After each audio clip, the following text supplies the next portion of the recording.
Shalom saudara-saudari, kembali saya berbagi materi dengan judul Takut akan Allah dan Ibadah. Kita sering menemukan dua istilah dalam Alkitab, yaitu takut akan Allah dan ibadah. Sebenarnya apakah yang disebut takut akan Allah dan apakah yang disebut ibadah? Saudara-saudari, terhadap anak-anaknya Allah mempunyai satu tuntutan kudus.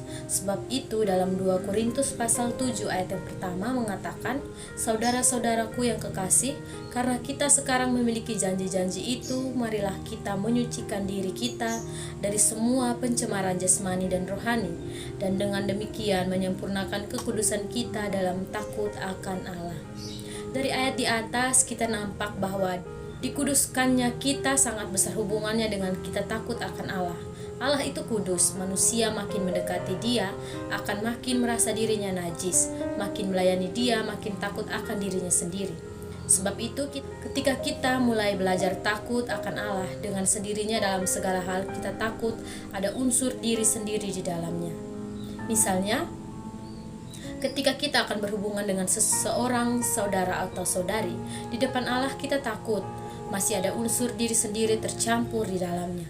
Kita mempunyai hati yang demikian. Inilah yang disebut takut akan Allah.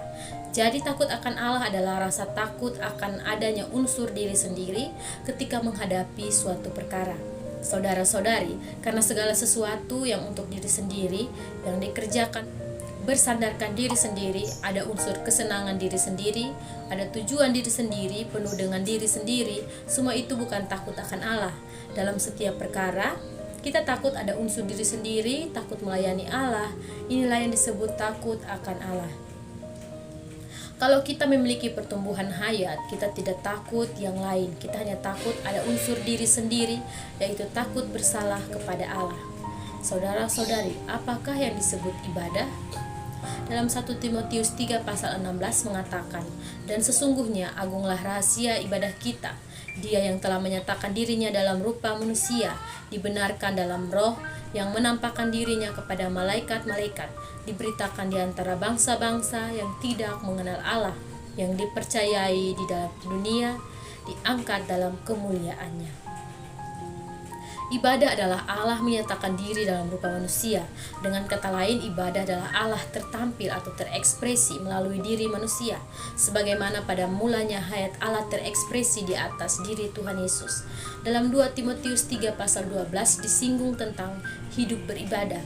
Itu berarti hidup sehari-hari kita seharusnya merupakan kehidupan beribadah, sehingga orang lain nampak Allah. Kalau orang hanya memperhatikan penampilan luaran ibadah tetapi bukan berasal dari hayat beribadah, perbuatan itu adalah pura-pura, tidak ada realitas ibadah.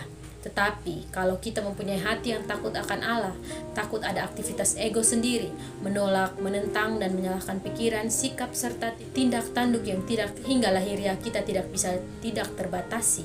Atau kalau tidak terbatasi, di dalam kita tidak lewat, di dalam akan tertegur dan tidak ada damai. Penampilan ibadah itu adalah sejati. Kita harus belajar takut akan Allah, belajar beribadah.